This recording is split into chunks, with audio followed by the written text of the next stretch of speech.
Welcome back to Watchbox Studios and Watches Tonight. Welcome, watch freaks, and happy Friday. This is the Trading Desk, and my name is Joshua Thanos, and next to me is my life partner, Jason Main. Every week. Yeah.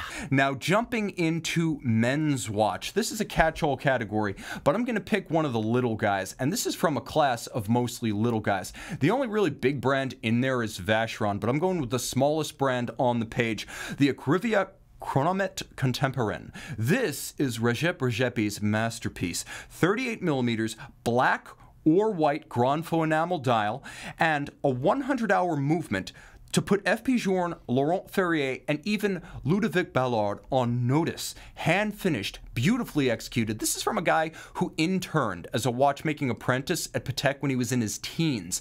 From Kosovo, along with his brother, he's executed a masterpiece. Recep Recepi is the real deal. Get on board now. If you can imagine buying an F.P. Journe bespoke pocket watch back when that was still possible during the 1980s, this is like buying the wristwatch equivalent of that. He's going to be a watchmaker on par with the Laurent Ferrier, the Ludovic Ballard, the Kari Voutilainen, the Philippe Dufour, the F.P. Journe. So this is the watch to own if you want to be there at the inception of something great.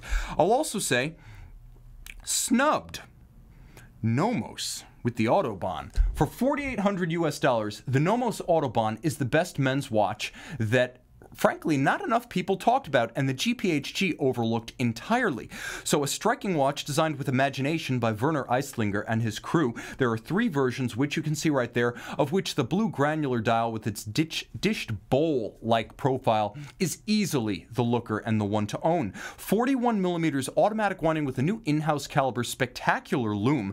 100 meters water resistant, so you can wear it anytime, anywhere. This is the watch that should be up for the men's prize against the Acrivia, and it's a value play. By the way, if I were to nominate a runner-up snub, it would be the Saxonia Copper Blue from Longa. That should be in there. Chronograph, I can see right here, Mike K is saying, sorry Tim, don't mess with Journe, especially the CB. Do me a favor, I'm going to give full credit to the CB, but you gotta look up the Acrivia Chronomètre Contemporain. This is a watch that will impress. It is easily on par with the Chronomètre Bleu, and from a finishing standpoint, I've examined both of them. Recep Recepi is a little bit above what Journe's doing. Jumping in, Watch Lounge, joining us right now. And Doc B saying, wow, from intern to crafting that, well done. Indeed, get on board now. Chronograph, everyone's favorite complication. Some would say the king of complications, Montblanc takes it. The Montblanc Monopusher chronograph.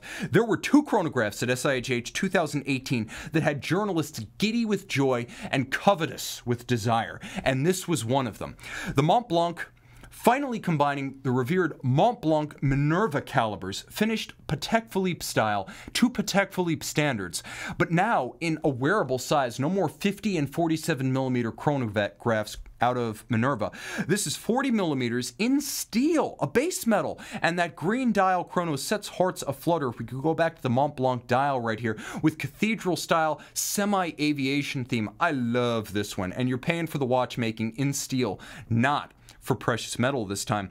Perfect fit, an eminently reasonable price of about $30,000 US, and they're only making 100 of them. This is another case where they could easily have sold 2 or 3 times as many at list price. We got one, we sold it, it was gone, I never even got to film a video. Snubbed, well, the other watch that had everyone going crazy at SIHH 2018, the other chronograph was the Longa Triple Split.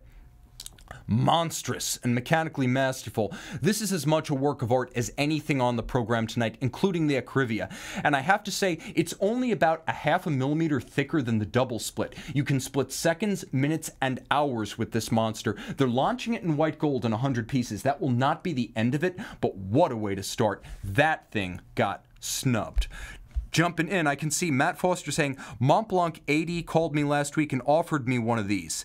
And he said, I asked to see it, so hey, let me know. Matt, what do you think? When you get it, let me know. Mike K, Tim, how do you clean your watches? I clean my watches, well, first of all, now with the Zinn, things are a little bit different. I can clean it with a toothbrush and not a soft one either. Generally, I would clean my watches with a dry polishing cloth, and then I would usually use some sort of a silicone polish on gold watches to clean them and finish them. I also like to use wooden toothpicks stuck into a piece of silk for detail work. Jumping straight back, I see Sunny N is saying, I think Montblanc will surprise a few years down the road. I do. I agree with that. I think Montblanc has a lot of legs to run. And Naresh P, greetings, Tim, joining us. No problem. We love our late friends just as much. Chronometry, David Candaux. Here we are, arguably the most accomplished young watchmaker in the GPHG field. Recep Regepi may get there. He's not there yet. David Candaux is an AHCI candidate, so he may join the likes of the Dufors, the Voutelanens, and the FP Journe, and he spent the last couple of years designing mega mech Grand Sonneries, repeaters, and tourbillon calibers. He's the man beyond the insane curved tourbillon caliber of the Baudelaire Ivresse. If you've ever seen this watch, it actually features beveled conical wheels, the Baudelaire Ivresse. A watch, I don't even know if they mass-produced it, but what a dream. But this is what he's launching this year, the well, there's the movement of the Baudelaire right there. Let's jump right back to David Candaux and his new Half Hunter, a titanium watch, a titanium movement, a canted tourbillon, a disappearing spring-loaded crown for adjusting all of it, and it's only 12.5 millimeters thick in spite of appearances. This is a man who made grand comps for JLC, now striking out on his own and about to be elevated to the ranks of the greatest watchmakers in the business. He deserves to win chronometry. Snubbed, the Charles Frodsham double impulse chronometer. Charles Frodsham, a British company since 1834, mostly carriage clocks. They have a royal warrant, supplier to the royal family, but they're only making 6 to 12 of these a year, and it incorporates watchmaking ideas from both Derek Pratt and George Daniels, late both of them regrettably.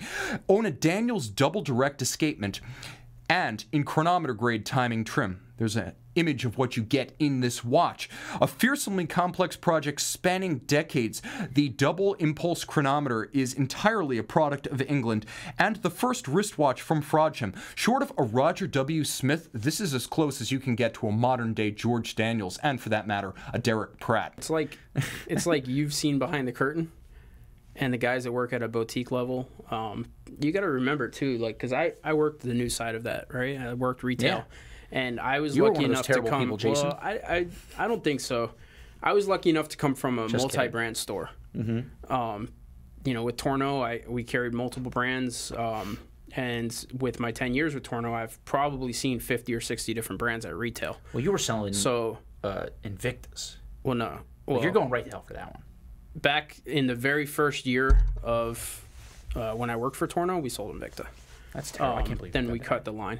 That's really terrible of you, Jason. So here's the thing. Well, it was awesome. What was awesome is because Invicta came up with this like cockamamie like MSRP sticker versus what they sold it for. 99% off. Yeah. So like, I would have to contend with like the shopping channel that sells them for like 99% off. Okay.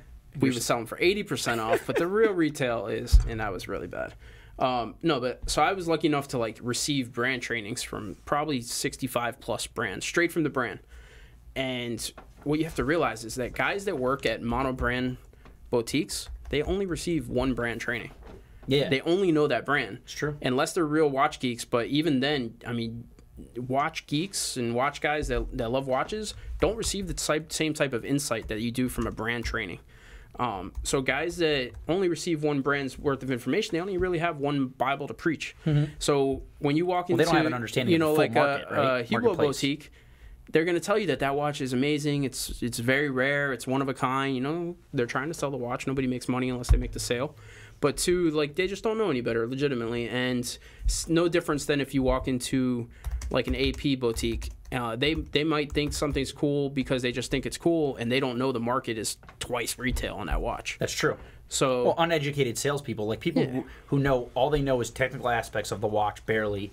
They don't understand, like, they don't understand the situation of collecting, or the fact that people might be trading these watches, or, you know, they just, and that's what, like, when I went to go do the training at the AP headquarters, when they were trying to understand pre-owned, and like I was talking to some of their staff, and they didn't realize, they thought that every time they sell a watch, that watch stays with the customer forever, until he dies. Yeah. It's like, well, that's absurd. So a lot of, like a lot of, even coming from a new perspective, at a retail level, some people just write off pre-owned. Like, just the market doesn't exist. Right. Like, well, not anymore, cares? But yeah.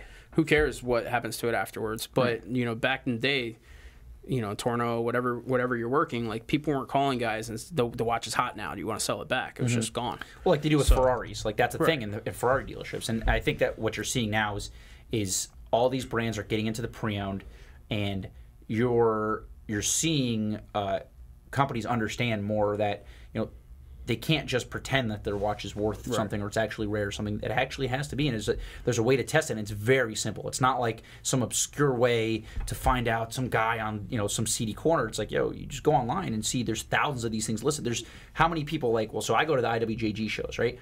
There's, you know, 500 tables worth of basically representation of almost all the pre-owned dealers, especially, well, in the United States for sure, but there's guys from Italy, there's guys from Israel coming for these shows, and they're, you know, they call them gray market, so they're selling things that are new, essentially unworn watches. Sure. And there's pre-owned, and like, it's a huge market, billions of dollars, and now it's being recognized. But, you know, the brands, they're obviously they're starting to understand that.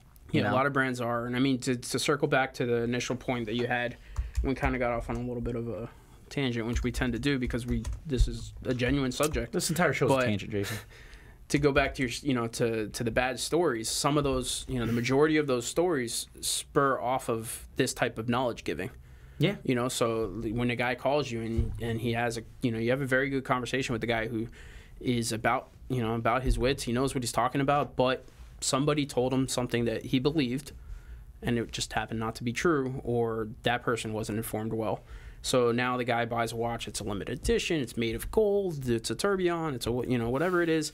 And the salesperson told him there's only 12 of them, and it's super hard to get. Which the salesperson may have thought. Well, maybe there's 12 of them. Maybe but that's true. Maybe they can only sell 3 of them through retail. The rest Scarcity of them go doesn't backdoor. mean right. Exactly. So the thing is just we hear a lot of bad stories. Unfortunately, that was the worst one. My quorum story. Yeah. The guy, like, it was terrible. Like.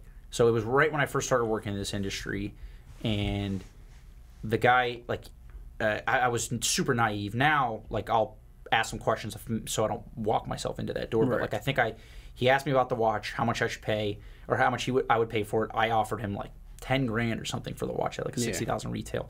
And, like, immediately I became his enemy. Like, he was so freaking upset with me, and then he tells me the whole story about how he bought it, and like says that I was trying to rip him off. I'm like, listen, man, I'm not trying to rip you off, dude. Like, they're online asking, you know, less than 20 grand. The watch is gonna take forever to sell. I was told I can pay 10 grand for this watch. That's what it is. And I think I followed up. So but whatever. So yeah, I think he ended up keeping that watch forever.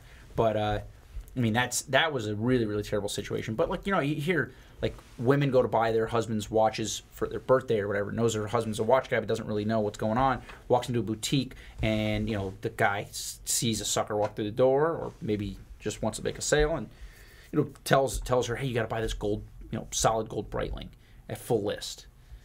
Yeah, and, like, you know, I mean, this guy's buying only stainless steel Rolexes because he cares. You know, only thing he cares about is value retention. It's like, shoot, man. Like, you just and then on the other side of that, you get the guy who calls you and he's like, I really got to get out of this watch, but my wife bought it for me, and I can't. And on top of that, it's a watch that, like, he can't get out of anyways. Doesn't even matter that the sentimental value's there or that he's, like, obligated to keep it because it was a gift. So you can't sell the watch. It's bad. You know, it's a solid gold, you know, emergency or something like that. Something nuts.